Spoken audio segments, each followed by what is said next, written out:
I got something nice. I think I have something nice. Doug actually opened a can of worms, or a can of poop tubes, E. coli, and this is not what I was coming here to say at all. I was going to come here and say that I came to Prescott College because of wilderness orientation. I opened up the black and white catalog, and on the second page, I think, in the catalog was a little bit of a story about wilderness orientation. And I thought, oh my God, any place that welcomes its students to college like this is a place where I want to be. And so I quickly filled out my application. I had no idea what I came here to study. I was like, I don't know, I'm just going to go to college because I'm going to go on wilderness orientation. And so that's what I was going to come here and say, was that I love this place because of how we welcome students here and we care about them. Nice. Yeah. But then Doug said poop tubes. And I was like, oh, right. That is the night that my husband proposed to me. And what happened was I was a course director well before I was the orientation director for a decade like Julie. And that was one of the best times of my life. And I ran resupply. We had a lot of people in Beaver Clear. We had a huge salad. Everyone was digging into the salad with their hands after they were cleaning out their poop tubes, because we decided it was really good of us to carry our poop out. And so we were real careful about that. And then we shared that sentiment with everyone at resupply. And so that night after resupply, when we went home, I started getting phone calls about people throwing up and doing other things. This is R plus. But just hugging trees and kneeling down and throwing up and letting things out every either end. And I was like, oh God, I have to totally mobilize this rescue for all these people. 4 groups in Beaver Clear that have lost everything in their system at this point because of the resupply that I was in charge of. And Doug where'd you go? Doug reminds me of all the time. But that night, the night before I was to actually go into the field and help rescue these people, it's not me rescuing them. I just brought them Pepto-Bismol and said, you got this. Just take a layover, it'll be okay. So my husband is, I'm worried about the students. I'm worried about what I'm going to do the next day. And Tom Donovan, who I was on orientation with in 1992, let me just say that. We hiked down into the Grand Canyon together, and that's when I met him. My first day at Prescott College. How long have we been married? What year is it? It was 2000 when you were married, wasn't it? Yes. 2009. So it's that long. And that night, he looked at me and he said, am I really going to say this, how you proposed to me? I go, he looked at me and he said, hey, would you ever want to marry a guy? And I said, you mean like you? He said yes. I said, yeah. And then about an hour later, the salad hit. And I woke up, and I too needed to be rescued from the field. And I thought, now is this about marriage or is this resupply? But let me say, we have 3 kids. We've been married ever since. Not ever since. We got married in 2001. And I really want to say this.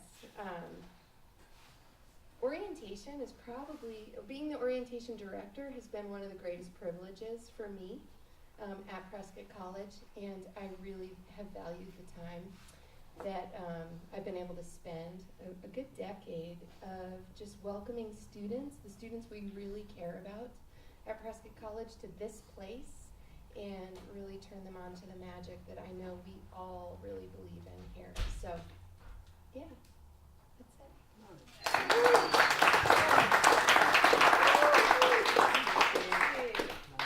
Okay, I don't really have a funny story for you, but I can tell a story. I have a lot of stories, and a lot of them would embarrass people in the room potentially. Yeah.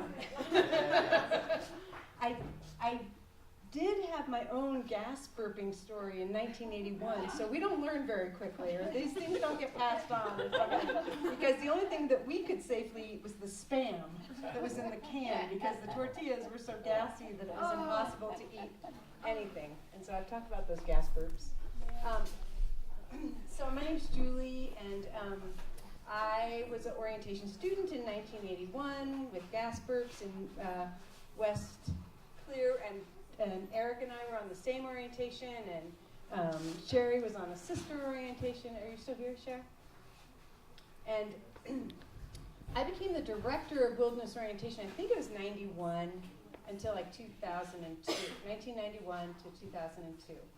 And so there were so many stories. Each year was kind of like, what's it going to be? It was like the year of the fires, or the year of the flash floods, or the year the students ran into pot farms, or whatever it was. It was like, there was always like, what's it going to be this year? And of course, in 2001, it was 9/11. And so some people have heard me tell this story pretty recently, just because in the context of a risk management scenario we ran at the college, I kind of shared this story. But the year of 9/11 was the largest wilderness orientation we've ever had. I'm pretty sure, unless Roy can tell me differently. But at the time, we had 176 new students at Prescott College, which meant 18 wilderness orientation groups, which means, close to 40 instructors and 176 students. So we had well over 200 people out there dispersed in the field and in really remote and rugged locations. And then 9/11 happened, and it was a huge deal, right, all across the nation. And we were sort of faced with, like, now what do we do? Dan Garvey was our president at the time, and Dan and KP and myself, and I don't remember who else, circled up in Dan's office, and we're like, what are we going to do? And Dan was really interested in bringing everyone home, and we're like, them what? where do they go? What do we do with 200 plus people? So we decided that we wouldn't bring everybody home, but that it was really, really important that we actually made contact with absolutely everyone and gave them the news.